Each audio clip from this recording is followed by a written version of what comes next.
وَإِيَّاكَ نَسْتَعِينُ، اللہ تیری عبادت کرتے ہیں اور صرف تیرے سے مدد مانگتے ہیں۔ میرے پاکستانیوں، آج میں نے آپ سے بڑی اہم بات کرنی ہے اپنے ملک کے مستقبل کے لیے، اور میں نے یہ فیصلہ کیا کہ یہ میں لائیو کروں گا۔ یہ ریکارڈڈ نہیں ہے، یہ آپ کے پاس لائیو جائے گی بات۔ اور اس کی وجہ یہ ہے کہ پاکستان ایک اس انگریزی میں کہتے ہیں ڈیفائننگ مومنٹ پہ ہے، ایک فیصلہ کن وقت پہ ہے کہ ہم نے دو راستے ہمارے سامنے ہیں، ہم نے کون سا راستہ لینا ہے۔ لیکن میں چاہتا ہوں کہ اس سے پہلے یہ میں جو اپنی آپ سے دل کی آج باتیں کروں گا، اس سے پہلے میں صرف اپنی قوم کو بتانا چاہتا ہوں کہ میری طرح کا آدمی پولیٹکس میں آیا کیوں۔ کیونکہ آپ اگر پولیٹیشنز کی زندگی دیکھیں تو ان کو کسی کو بھی کوئی پولیٹکس سے پہلے نہیں جانتا تھا۔ ان کی کوئی بڑے کم ایسے لوگ ہیں جنہوں نے زندگی میں کوئی چیز اچیو بھی کیا۔ قائد اعظم محمد علی جناح بہت بڑے پولیٹیشین تھے، لیکن انہوں نے وہ ایسے تھے کہ سارے ہندوستان کے اندر وہ سب سے بڑے وکیل سمجھے جاتے تھے۔ تو یعنی ان کی حیثیت تھی پولیٹکس پہ آنے سے پہلے۔ لیکن آپ زیادہ تر لوگوں کو دیکھیں تو پولیٹکس میں تو سے پہلے کوئی ان کا نام بھی نہیں جانتا تھا۔ تو میں تو وہ ایک خوش قسمت انسان اللہ کا خاص شکر ادا کرتا ہوں کہ مجھے تو اس نے سب کچھ دے دیا تھا۔ یعنی کوئی شاید ہی کسی کو اتنی شہرت ملے، جتنا میری زندگی میں ضرورت تھی اتنا پیسہ میرے پاس تھا، سب کچھ تھا میرے پاس۔ یعنی آج بھی مجھے کوئی کسی چیز کی ضرورت نہیں ہے، اللہ مجھے سب کچھ دے بیٹھا اور میں اس کا بڑا شکر گزار ہوں۔ دیکھیے، میں پاکستان کی پہلی جنریشن تھا۔ ہم وہ جنریشن تھے جو پہلے آزاد پاکستان میں پیدا ہوئے تھے۔ پاکستان میرے سے صرف 5 سال بڑا۔ تو میرے ماں باپ جو تھے، میں بار بار لوگوں کو بتاتا ہوں، وہ ایک غلامی کے دور میں پیدا ہوئے تھے، وہ انگریز کے دور میں پیدا ہوئے تھے۔ اور میں جب تک بڑا ہوتا رہا، کیونکہ انہوں نے پاکستان موومنٹ میں شرکت کی تھی، وہ مجھے ہمیشہ یہ احساس دلواتے تھے کہ تم بڑے خوش قسمت ہو، آزاد ملک میں پیدا ہو۔ تمہیں نہیں پتا کہ جو بھی آپ کر لیں غلامی کیا ہوتی ہے، کیونکہ ایک سطح سے اوپر آپ جا ہی نہیں سکتے، کیونکہ اس کے اوپر آپ کے حکمران بیٹھے ہوئے تھے۔ تو ایک بڑا جو بھی خوددار لوگ تھے ان کو بڑا برا لگتا تھا یہ جو انگریز کی غلامی تھی۔ تو ہم بڑے ہوئے، میرے بہنیں اور میں، ہمیں یاد ہے کہ بچپن سے یہ بتایا گیا۔ تو جو یہ خودداری ہے نا، یہ ایک آزاد قوم کی نشانی ہوتی ہے۔ اور جب میں نے پولیٹکس شروع کیا، میں آپ کو بتاؤں پولیٹکس میں کیوں آیا تھا۔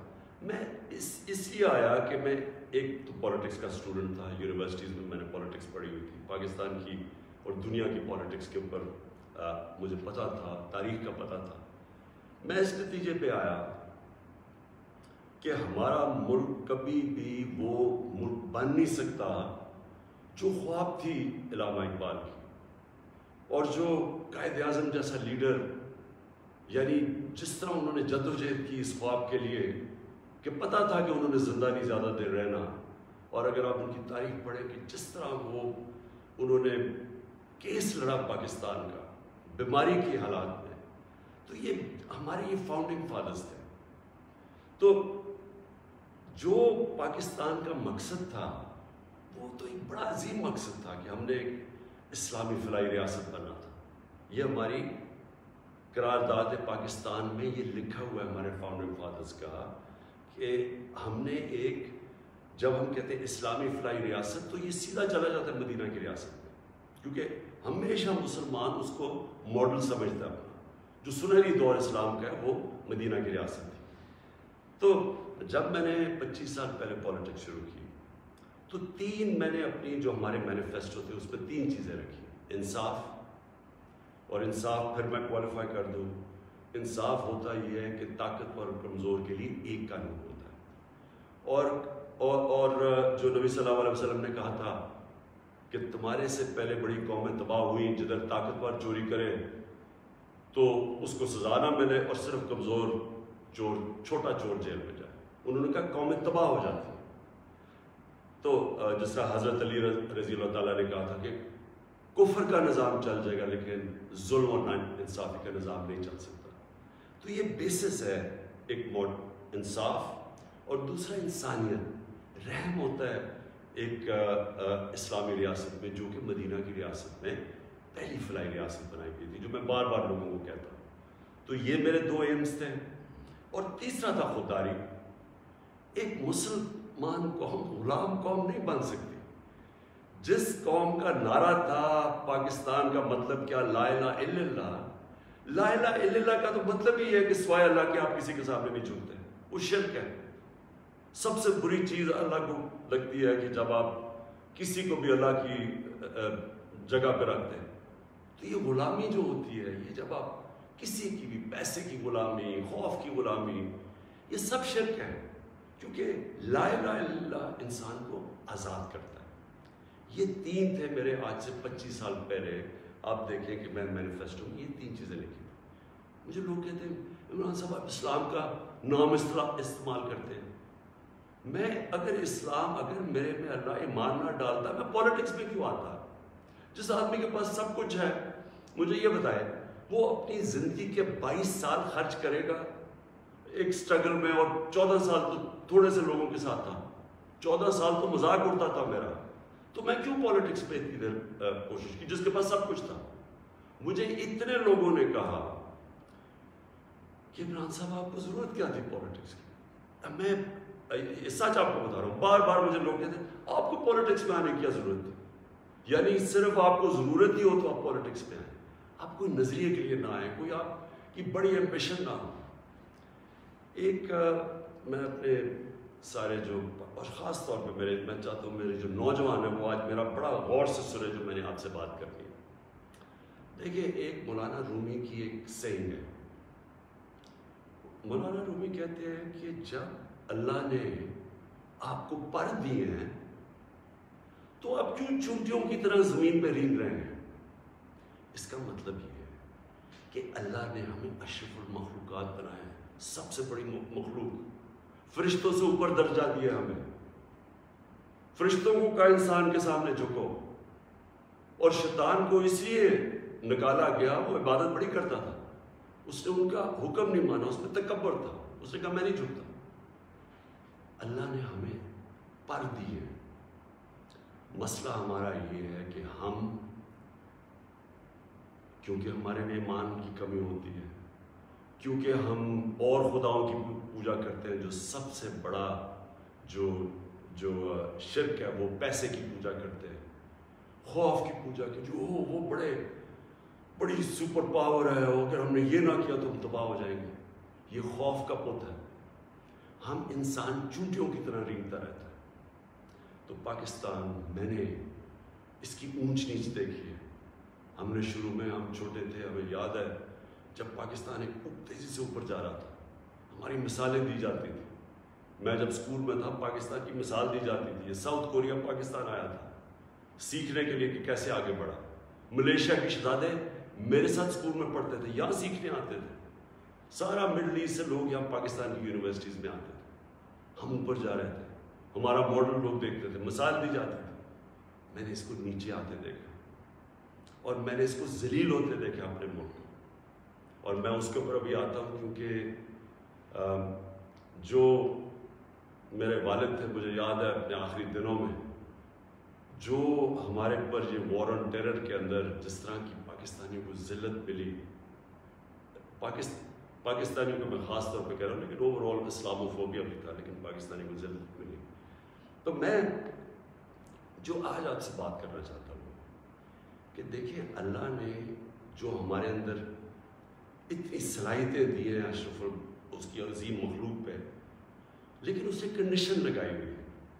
اس نے کہا ہے کہ تم نے اگر اوپر اڑنا ہے نا، جو اقبال نے اپنا شاہین کا کانسیپٹ دیا ہے کہ شاہین کیسے اقبال کا، وہ تب اوپر جاتا ہے جب وہ ریزسٹنس کے سامنے کھڑا ہوتا ہے. جب وہ مقابلہ کرتا ہے، جب وہ اپنے آپ کو مشکل وقت سے گزارتا ہے.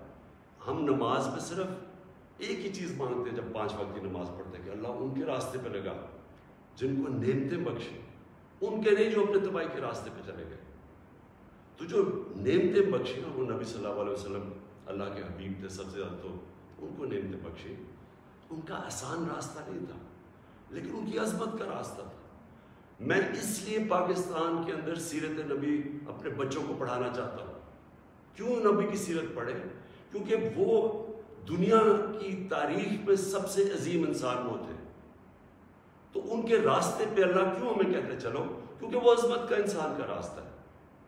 ہم پکڑ لیتے ہیں دوسرا راستہ جو ہم سمجھتے ہیں کہ بڑا آسان راستہ ہے.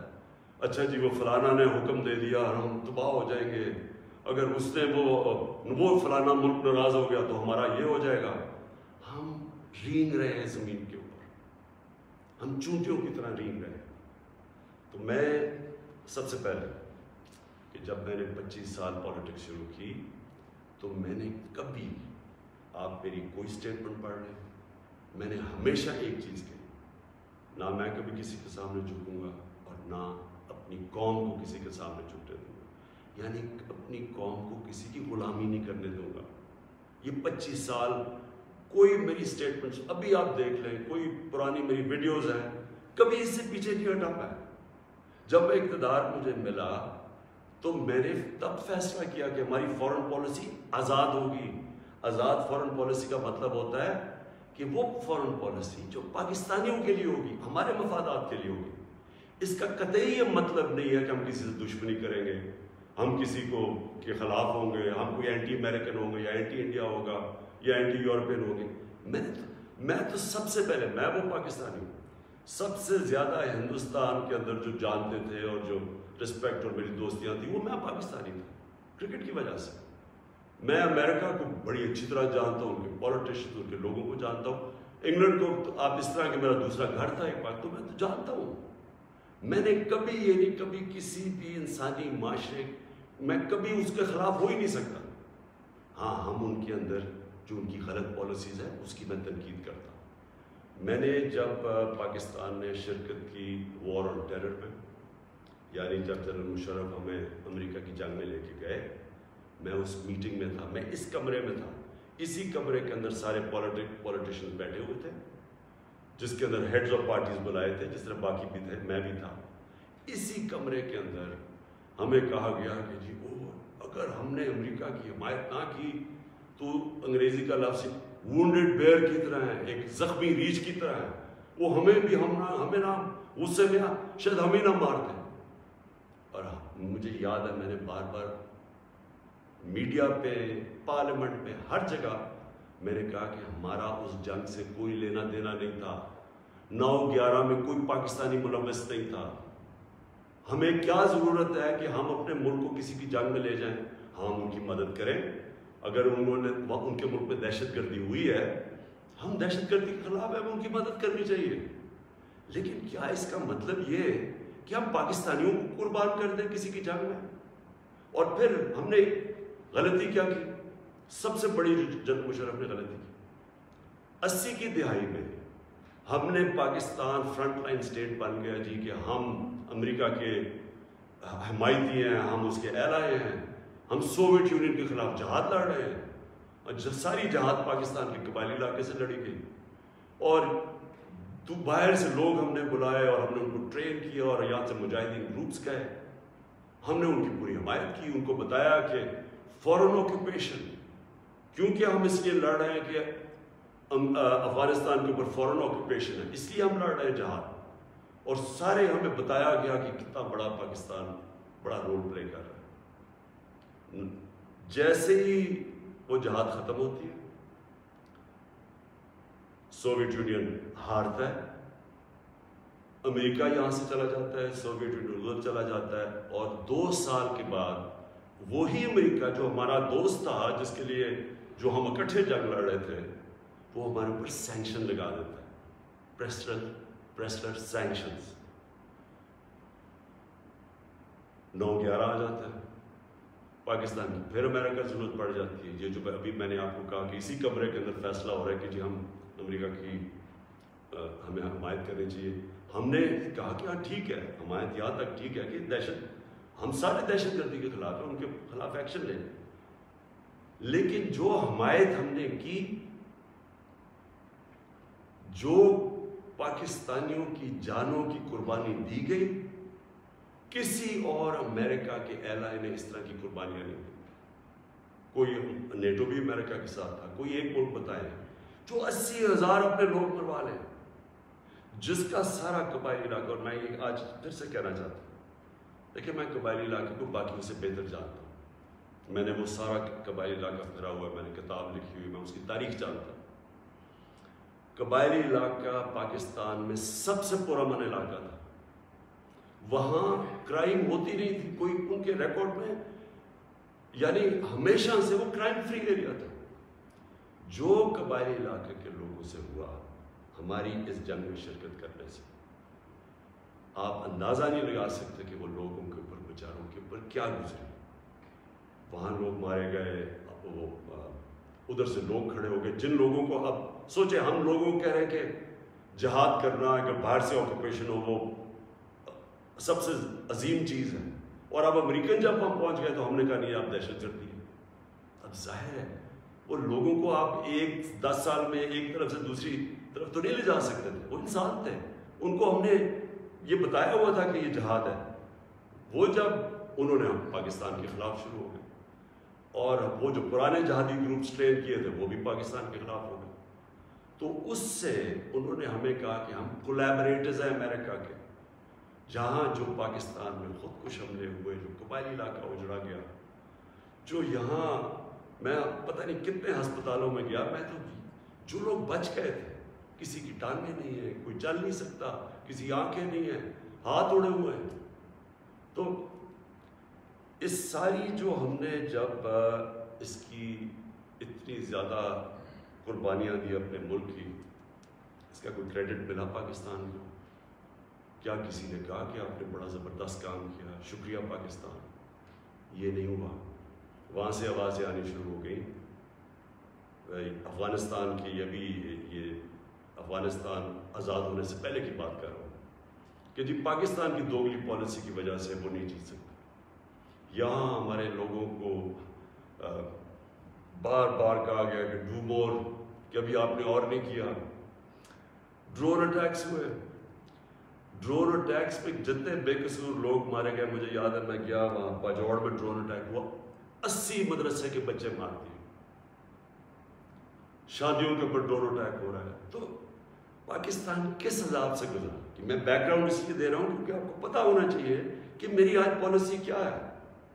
کیا جو تنقید ہو رہی ہے کہ جی عمران خان, یہ جو بھی میں, یہ جو ہمیں ڈاکیومنٹ ملی ہے, پہلے میں بیک گراؤنڈ آپ کو بتا دوں کہ یہ سارے وقت میں اس کی مخالفت کرتا رہا. آپ مجھے طالبان خان انہوں نے کہا, جب میں یہ کہتا تھا کہ یہ پاکستان کی جنگ نہیں ہے اور یہ جو ہو رہا ہے یہ ظلم ہو رہا ہے, یہ جو ڈرون اٹیکس کے خلاف میں نے مظاہرے کیے, واحد پولیٹیشین تھا, میں نے دھرنے دیے ڈرون اٹیکس کے خلاف, میں نے وزیرستان مارچ کی, باہر سے ہیومن رائٹس امریکہ سے آرگنائزیشن آئی, انہوں نے میرے ساتھ حمایت کی. ایک کلائیو اسٹیٹس اسمتھ تھا وکیل, اس نے میرے ساتھ آ کے یہ حمایت کی کہ یہ اتنا بڑا ظلم ہے. کوئی ہمارے سینئر پولیٹیشین لیڈرز نے کوئی بات نہیں کی, ڈرے ہوئے, خوف زدہ, کہ امریکہ نہ ناراض ہو جائے. کون سے قانون میں یہ لکھا ہوا ہے کہ آپ کا اپنا جس کے لیے آپ جنگ لڑ رہے ہیں وہی آپ کے ملک میں آئے, ڈرون اٹیک کرے, جج جوری ایکسیکیوشنر, یعنی وہی فیصلہ کرے کون دہشت گرد ہے, اس کو مار دے, کوئی پتہ نہ تحقیق ہو کہ جی کوئی بے قصور آدمی تھا یا واقعی دہشت گرد. ہماری حکومتوں نے پوری طرح اس جرم میں شرکت کی, اور جو وہاں کے جن کے رشتہ دار مرتے تھے, جن کے کوئی بے قصور لوگ, عورتیں, بیوی, گھر مرتے تھے, وہ ہمارے اوپر پھر حملے کرتے تھے. وہ ہمیں سمجھتے تھے کہ ہم ان کی مدد کر رہے ہیں جو کہ ان کے اوپر ظلم کر رہے ہیں. تو لہٰذا ہر طرف پاکستانیوں نے سفر کیا. تو میں جب حکومت ملی تو میں نے پہلے دن سے یہ کہا کہ پاکستان کی فارن پالیسی پاکستان کے لوگوں کے لیے ہوگی. ہم کوئی ایسی فارن پالیسی نہیں بنائیں گے جو کہ کسی اور کی تو بہتری ہو لیکن ہمارے ملک کو نقصان پہنچے. کہ یہ کسی کے خلاف نہیں تھی, یہ اینٹی امریکن یا اینٹی یورپین اینٹی انڈین بھی نہیں تھی. انڈیا کے خلاف صرف جب انہوں نے کشمیر کے اوپر انٹرنیشنل قانون توڑا, جب انہوں نے کشمیر کا سٹیٹس لیا 5 اگست 2019 میں, تب میں نے ان کے خلاف بات کی اور ہر فورم پہ کی. لیکن میں نے کوشش اس سے پہلے پوری کی ہندوستان سے دوستی کی. تو میں آج جو آپ کے پاس یہ ساری بات کرنے کے لیے اس لیے آیا ہوں کہ ابھی ہمیں 8 مارچ کو یا اس سے پہلے 7 مارچ کو ہمیں ایک امریکہ نے باہر سے ملک میں نام مطلب میرا کہ کسی اور باہر سے ملک سے ہمیں میسج آتی ہے, اور میں اس لیے آپ کے سامنے یہ میسج کی بات کرنا چاہتا ہوں اور میں اس لیے لائیو بھی کر رہا ہوں کہ یہ ایک کسی آزاد ملک کے لیے جس طرح کی ہمیں میسج آئی ہے, یہ ہے تو پرائم منسٹر کے خلاف ہی سر, لیکن یہ ہماری قوم کے خلاف ہے.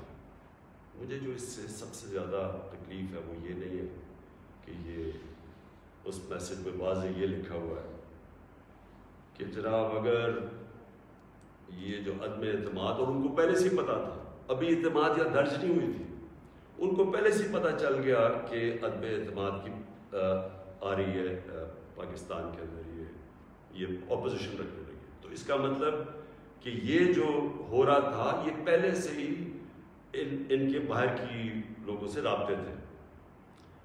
اچھا, اس پہ پھر مزیدار چیز یہ ہے کہ وہ یہ پاکستان کی قیادت یا پاکستان کی گورنمنٹ کے خلاف نہیں ہے, وہ صرف عمران خان کے لیے. وہ یہ کہتے ہیں کہ ہمیں, اور ایک بہانہ مارتے ہیں کہ ہمیں کیوں غصہ پاکستان پہ, لیکن کہتے ہیں کہ وہ غصہ تب بالکل ٹھیک ہو جائے گا, ہم معاف کر دیں گے پاکستان کو اگر عمران خان یہ عدم اعتماد کی یہ ہار جاتا ہے.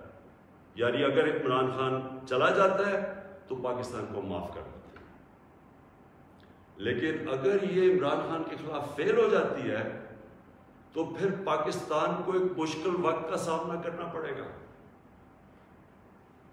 دیکھیں, جو پھر سے میں یہ کہتا ہوں کہ ایک الیکٹڈ پرائم منسٹر کے خلاف کوئی بھی دوسرا ملک یہ اس طرح, اور یہ ریکارڈڈ ہے, یہ میں آپ کو یہ بتا دوں کہ یہ نہیں کہ یہ میں دیکھ رہا ہوں کئی میڈیا کے لوگ اس کو کور کرنے کی کوشش کر رہے ہیں کہ جی کوئی ایسا نہیں تو فلانا نہیں تو وہ پتہ نہیں, یہ نہیں.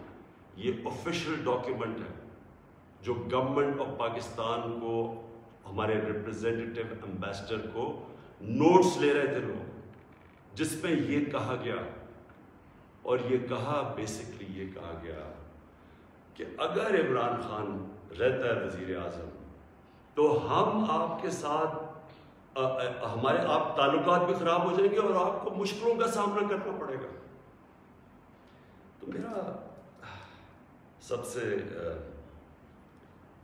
اپنی قوم سے آج یہ سوال ہے کہ کیا یہ ہماری حیثیت ہے, 22 کروڑ کی ہم قوم ہے, کہ ہمیں ایک کوئی باہر کا ملک, اور کوئی وجہ بھی نہیں بتا رہا, کوئی اس میں کوئی وجہ نہیں, بس یہ کوئی ایک چیز بتا دی کہ جی وہ عمران خان نے اکیلا کو فیصلہ کیا روس جانے کا, حالانکہ جب رشیا جانے کا فیصلہ تھا اس کے اندر ہماری ساری فارن آفس کی پوری مشاورت تھی, ہماری ساری عسکری قیادت کی مشاورت پوری تھی.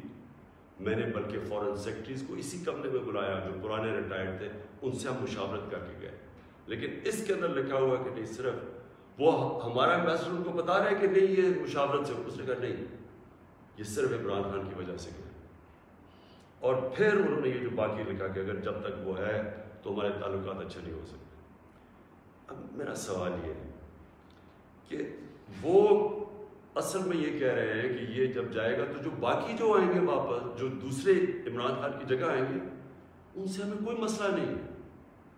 تو میں اصل اپنی قوم کے سامنے یہ چیز رکھنا چاہتا ہوں. میرا یہ جو آج آپ سے بات چیت کرنے کا ہے، یہ تو نہیں کہ کوئی باہر سے ایک ملک چلے یہ کہہ دے کہ ہاں جی ہمیں نہیں پسند آپ کی فارن پالیسی، پتہ نہیں کوئی وجہ کیا بتا رہا ہے کہ جی آپ روس چلے گئے. وہ تو اور یورپین لیڈرز بھی روس چلے گئے تھے، لیکن خاص پاکستان کو کہ آپ کیوں چلے گئے ہیں، جس طرح کہ ہم کوئی ان کے نوکر ہیں. لیکن جو اس میں سب سے ڈسٹربنگ چیز کیا ہے کہ ان کے رابطے ان لوگوں سے ہیں جن کے ذریعے یہ ساری سازش ہوئی ہے، جو یہاں بیٹھے ہوئے ہیں. اور یہاں کون بیٹھے ہوئے ہیں؟ 3 اسٹوجز. اسٹوجز کا مطلب ہوتا ہے جو کہ بڑے وفادار غلام ہوتے ہیں. یہ وہ لوگ ہیں. اب یہ ذرا سن رہے ہیں کہ یہ چاہ کیا رہے ہیں. یہ چاہ یہ رہے ہیں کہ عمران خان جائے، لیکن اگر یہ آ جائے واپس، یہ جو ابھی جنہوں نے عدم اعتماد کیا ہوا ہے، تو پھر سب ٹھیک ہو جائے گا. تو سب سے پہلا میرا سوال یہ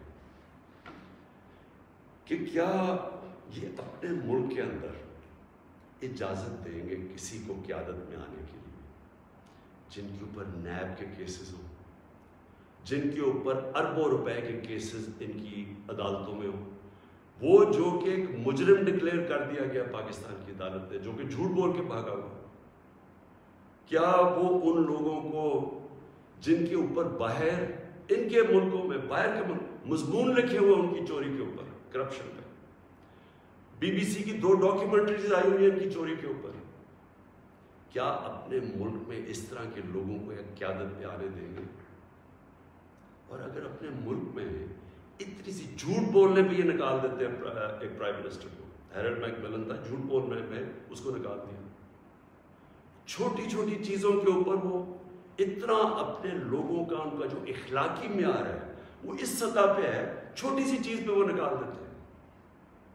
تو ہمارے ملک میں جو کہ نیب میں اربوں روپے کے کیسز ان کے، اور اب یہ 30 سال سے ان کے اوپر کیسز، پہلے جو کیسز تھے وہ جنرل مشرف نے ان کو NRO دی، وہ سارے کیسز معاف کروائے، پھر یہ 10 سال میں مزید اور کیسز چڑھ گئے اربوں روپے کے. ان کو یہ کہہ رہے ہیں کہ وہ ٹھیک ہے، وہ ٹھیک ہے، لیکن عمران خان ان کو پسند نہیں ہے. مجھے جو اگلی چیز سمجھ نہیں آ رہی ہے، میں یہ اپنی قوم سے پوچھنا چاہتا ہوں کہ جب ان کو بھی پتہ ہے، کیونکہ یہ یاد رکھنا میرے پاکستانیوں کہ جب ان کی جو انٹیلیجنس ہوتی ہے وہ ساری بیک گراؤنڈ پتہ ہوتا ہے ہر کا، میرا ان کو سب پتہ ہے، ان سارے جتنے بھی پولیٹیکل لیڈرز ان کی سب بیک گراؤنڈ پتہ ہے. ان کو ان کی ایک ایک چیز پتہ ہے کہ ان کے کتنے پیسے ملک کے کس اکاؤنٹس میں پڑے ہوئے بیرون ملک. ان کو سب پتہ ہے کہ ان کی پراپرٹیز بینامی جو انہوں نے باہر لی ہوئی ہیں بڑی بڑی اربوں اربوں روپے کی، ہر ڈیٹیل ان کے پاس ہے. ایک ہمارا ینگ پولیٹیشین ہے، ایک کتاب ہے رون سوسکنڈ کی دی وے آف دی ورلڈ، اس کتاب میں وہ لکھتا ہے کہ ان کی نیشنل سیکیورٹی جو تھی وہ ٹیپ کر رہی ہے، اس کی والدہ اس کو ٹیلی فون کر کے بینک اکاؤنٹس بتا رہے ہیں، یعنی ادھر تک ان کو پتہ ہے. تو ہمارے یہ جو اب یہ 3 لوگ ان کو جو پسند آ گئے ہیں، ان کی کیا خاصیت ان کو پسند آئی؟ یہ کہ ان جنرل مشرف کے سالوں کے اندر 11 ڈرون اٹیک تھے. ان دونوں کے بلکہ سارے یہ تینوں اکٹھے اقتدار میں تھے، ان کے 10 سال میں اس ملک میں 400 ڈرون اٹیکس ہوئے. ایک دفعہ ان کے منہ سے نہیں نکلا کہ مذمت کرتے ہیں. حامد کرزئی مجھے یاد ہے افغانستان میں جب ان کے ڈرون اٹیک یا وہاں بمباری سے افغانستان کے بے قصور لوگ مرتے تھے، وہ مذمت کرتا تھا. جدھر افغانستان میں فورن فوجیں تھی، یہاں ہم بیٹھے ہوئے ہیں 400 ڈرون اٹیکس میں ایک دفعہ کسی نے مذمت نہیں کی. اس لیے ان کو یہ سوٹ کرتے ہیں. مولانا فضل الرحمان کی ایک وکی لیکس کیا تھی کہ ایک جس طرح پینما پیپرز کا انکشاف ہوا تھا، یہ ایک انٹرنیشنل انکشاف ہوا تھا، لیک ہو گئے تھے سیکرٹ پیپرز یا ڈاکیومنٹس. تو پینما جو وکی لیکس میں وہ انکشاف ہوتا ہے کہ جو پاکستان کے اندر امریکی امبیسڈر تھی این پیٹرسن، اس کو مولانا فضل الرحمان، مولانا نہیں، فضل الرحمان، اس کو فضل الرحمان کہتا ہے کہ مجھے موقع دے دے، میں بھی وہی خدمت کروں گا جو باقی آپ کی خدمت کرتے ہیں. یہ وکی لیکس میں تھا. نواز شریف کا برکا دت کی کتاب میں ہے کہ وہ نیپال کے اندر نریندر مودی سے چھپ چھپ کے مل رہا تھا اپنی فوج سے بچنے کے لیے. ڈان لیکس میں کیا تھا؟ ہندوستان کو میسیجنگ ہو رہی تھی کہ جناب میں فوج کے ساتھ، اگر فوج یہ کر رہی تو فوج کر کے میں نہیں کر رہا. یہ سوچیں کہ کبھی آپ سوچ سکتے ہیں کہ میرے آرمی چیف کو، جنرل باجوہ کو کوئی باہر کی قوت کہے کہ جی دہشت گرد ہے، اور میں چپ کر کے بیٹھا رہا اور وہ میری تعریف کرے اور اس کو برا بھلا کہے. جنرل راحیل شریف کو نریندر مودی دہشت گرد کہہ رہا تھا، دہشت گرد کا چیف، اور نواز شریف سے دوستی تھی اور شادیوں پہ انویٹیشن تھی. یہ ان لوگوں کو یہ چاہتے ہیں. آصف زرداری کا باب وڈورڈ کی کتاب کے اندر ہے کہ ان کے سی آئی اے چیف جب ان سے کہتا ہے، وہ کولیٹرل ڈیمیج کی بات کی، کولیٹرل ڈیمیج کا مطلب کہ جب بم گرتا ہے تو بے قصور لوگ مارے جاتے ہیں، تو اس کو کہتا ہے کہ فکر نہ کریں اگر ڈرون اٹیک میں بے قصور لوگ مارے جاتے ہیں مجھے نہیں فرق پڑتا. یہ پاکستان کا پریزیڈنٹ کہہ رہا ہے دوسروں کو، جس کو تھوڑا سا، اور کتاب میں وہ لکھتا ہے کہ وہ حیرت انگیز ہو، حیرت آتی ہے کہ یہ کیسے ملک کا صدر بات کر رہا ہے. اس طرح کے لوگ ان کو پسند ہیں. اور شہباز شریف اس کی سٹیٹمنٹ کہ جی عمران خان نے بڑی غلطی کی ایبسلوٹلی ناٹ کہہ کے، یعنی یہ جو ان کے دور میں ایبسلوٹلی ناٹ کیا تھا، میں نے صرف یہ بات کہی کہ ہم امن میں آپ کے ساتھ ہیں، ہم جنگ میں آپ کے ساتھ نہیں ہیں، ہم کسی کانفلکٹ میں آپ کے ساتھ، لیکن جو بھی آپ امن افغانستان میں کہیں چاہتے ہیں ہم ساتھ ہیں آپ کے. میری پالیسی آپ میں بتاؤں کہ کیونکہ ہم انڈیپینڈنٹ، یعنی ہم ایک انڈیپینڈنٹ فارن پالیسی چاہتے ہیں، ہماری کریڈیبلٹی ہوتی ہے کہ ہم سالس کا کردار پلے کر سکتے ہیں. وہ صرف تب ہوتی ہے جب آپ لوگ سمجھیں کہ آزاد ہے آپ کی فارن پالیسی. جب لوگ پہلے سے سمجھتے ہیں کہ جدھر سے حکم آئے گا آپ نے وہی کرنا ہے، آپ کو اتنی بھی شرم نہیں ہے کہ آپ کے ملک میں بمباری کر رہا ہے آپ کا دوست اور آپ کے لوگ مارے اور آپ اس کو نہیں کچھ کہہ سکتے، کس نے آپ کی کیا کریڈیبلٹی ہوگی اور دنیا نے کیا عزت کرنی ہے آپ کی. جب ہم یہ وار آن ٹیرر میں حصہ لے رہے تھے، بیرون ملک پاکستانیوں سے میرا تعلق بہت ہے، کبھی ان سے پوچھے کہ ان کو کس ذلت کا سامنا کرنا پڑا.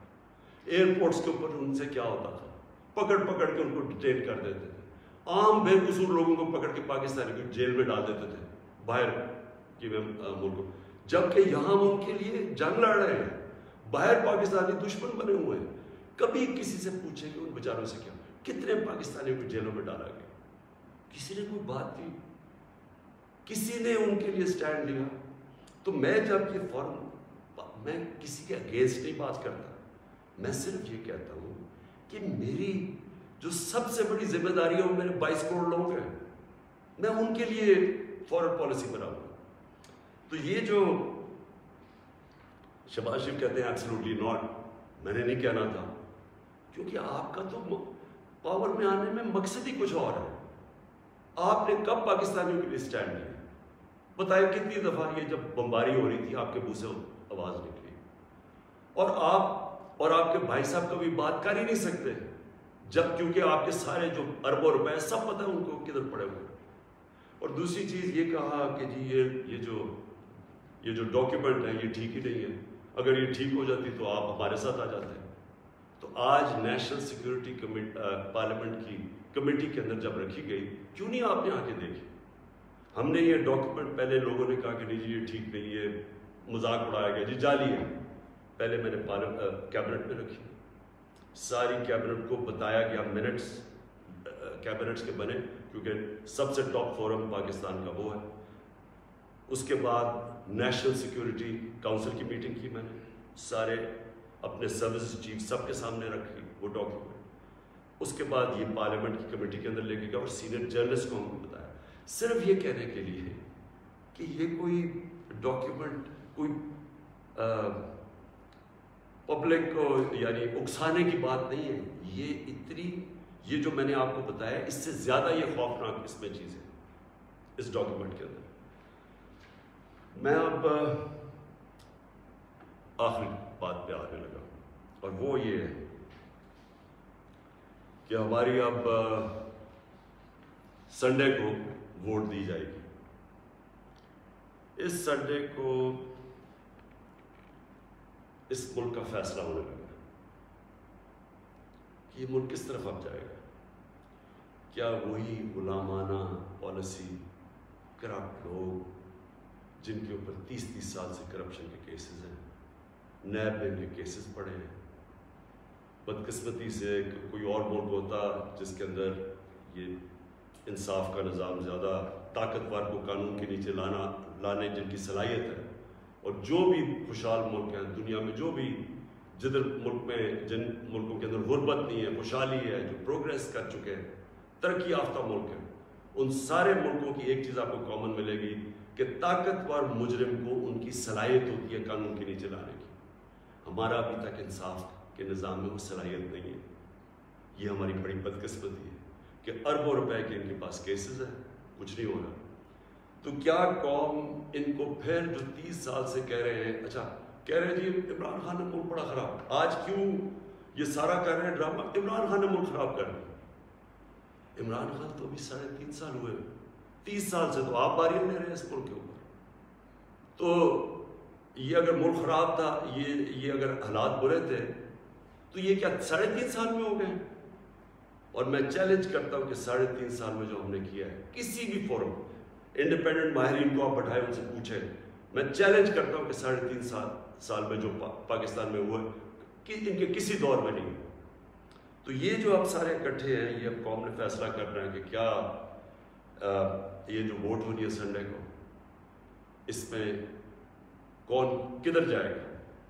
مجھے لوگوں نے کسی نے کہا جی وہ عمران خان آپ ریزائن کر دیں. میں ریزائن کر دوں؟ میں جو میرے ساتھ کرکٹ کھیلتے تھے وہ ساری دنیا 20 سال جو میں کھیلی ہے، آخری گیند تک میں مقابلہ کرتا ہوں. میں کبھی ہار زندگی میں نہیں مانی. میں تو ووٹ کا جو بھی رزلٹ ہو جائے، آپ دیکھیں گے کہ میں تو اس کے بعد اور زیادہ تکڑا ہو کے سامنے آؤں گا جو بھی رزلٹ ہو. لیکن میں یہ دیکھنا چاہتا ہوں اس دن، یہ میں چاہتا ہوں میری ساری قوم دیکھے کہ کون جا کے اپنے ضمیر کا سودا کرے گا. اگر کوئی یہ کسی کو کہنے کی کوشش کر رہا ہے نا کہ جی ہمیں ایک دم پتہ چلا کہ عمران خان تو یہ تو بہت ہی نااہل یا برا تھا، آپ کو ریزائن کرنا چاہیے تھا. ہم جمہوریت کے اندر لوگ ریزائن کرتے ہیں. لوگ تب نہیں کرتے کہ جب آپ دیکھیں کہ 20-25 کروڑ روپیہ آپ کو آفر ہو رہا ہے اور آپ چلے جائیں، اور وہ پیسہ جو پہلی چوری کا پیسہ جس سے خریدا جا رہا ہے لوگوں کو، ساری قوم کے سامنے یہ ہو رہا ہے. وہ جگہ بنی ہوئی ہے جدھر میریٹ کے اندر یا سندھ ہاؤس کے اندر یہ تماشا چل رہا ہے ساری قوم کے سامنے. میں تو یہ پوچھنا چاہتا ہوں کہ ہمارے نوجوانوں کو ہم آج کیا سبق دے رہے ہیں؟ ہم کیا ان کو بتا رہے ہیں کہ یہ ہمارے جو پبلک ریپرزینٹیٹیو ہیں ان کی قیمتیں لگی ہوئی ہیں. یہ ساری قوم کے سامنے ہو رہا ہے. یہ کچھ چھپی بات نہیں ہے. آپ الٹا بھی لٹک جائے، کوئی یہ نہیں مانے گا کہ ان 3 لوگوں کے پاس کوئی اس لیے جا رہا ہے کہ یہ تو بڑے کوئی نظریاتی لوگ ہیں. تو کوئی نہیں ماننے لگا کہ یا اسد زرداری یا شہباز شریف، نواز شریف یا فضل الرحمانی کوئی نظریاتی لوگ ہیں. سب ان کو جانتے ہیں. صرف انہوں نے جو اپنے خلاف سٹیٹمنٹس دی ہوئی ہیں وہ 20 سال ذرا دیکھ لیں تو آپ سمجھ جائیں گے کہ یہ کوئی نظریاتی نہیں ہو رہا. یہ صرف اور صرف ضمیروں کا سودا ہو رہا ہے. یہ اپنے ملک کا سودا ہو رہا ہے. یہ اپنے ملک کی ساورنٹی کا سودا ہو رہا ہے. اور یہ جو ہوگا، میں ابھی بھی لوگوں کو یہ، کیونکہ مجھے ابھی بھی امید ہے کہ جو ہمارے لوگ اپنا سودا کر کے وہاں بیٹھے ہوئے ہیں، میں ابھی بھی آپ سے یہ کہتا ہوں کہ ہمیشہ کے لیے یہ آپ کے اوپر ایک مور لگنے لگی ہے. یہ نہ لوگوں نے آپ کو معاف کرنا ہے، نہ لوگوں نے آپ کو بھولنا ہے. نہ آپ کی اس بات کو معاف کرنا ہے، بھولنا ہے، نہ جو لوگ آپ کو ہینڈل کر رہے ہیں نہ ان کو معاف کرنا ہے اور بھولنا ہے لوگوں کو. یہ ہمیشہ کے لیے لوگ یاد رکھیں گے کہ آپ نے اپنے ملک کا سودا کیا. ایک بیرون ملک سازش جو یہاں لوگوں کے ساتھ مل کے ایک وہ گورنمنٹ جس کی آزاد فورن پالیسی تھی اس کو گرانے کی کوشش کی گئی. یہ کوئی آپ کو معاف نہیں کرے گا. ہمارے بر صغیر کی تاریخ کیا ہے؟ میر جعفر اور میر صادق کون تھے؟ یہ وہ لوگ تھے جنہوں نے انگریزوں کے ساتھ مل کے بنگال کو غلام بنایا، انگریزوں کے ساتھ مل کے سراج الدولہ کو مروایا، اور اپنی ذاتی مفادات کے لیے اپنے قوم کو غلام بنایا، اور دوسرے نے ٹیپو سلطان کو اس سے غداری کی، انگریزوں کے ساتھ مل کے اپنی قوم کو غلام بنایا۔ یہ موجودہ آپ کے میر جعفر اور میر صادق ہیں، باہر کی قوتوں کے ساتھ مل کے ایک ملک کے اندر یہ وہ چینج لے کے آ رہے ہیں جو کہ یاد رکھیں، میں پھر ریپیٹ کرتا ہوں، ساری زندگی یہ قوم آپ کو بھولنے نہیں دے گی۔ یہ وہ آپ کرنے جا رہے ہیں جو آنے والی ہماری نسلیں آپ کو معاف نہیں کریں گی۔ اور میں آپ کو یہ بھی بتا دوں آج کہ اگر آپ کا یہ خیال ہے کہ یہ سازش کو کامیاب ہونے دیں گے، میں اس کے سامنے کھڑا ہوں گا۔ میری یہ اپنی قوم سے کمٹمنٹ ہے کہ ہمیشہ جب تک میرے میں خون ہے میں اس کا مقابلہ کروں گا۔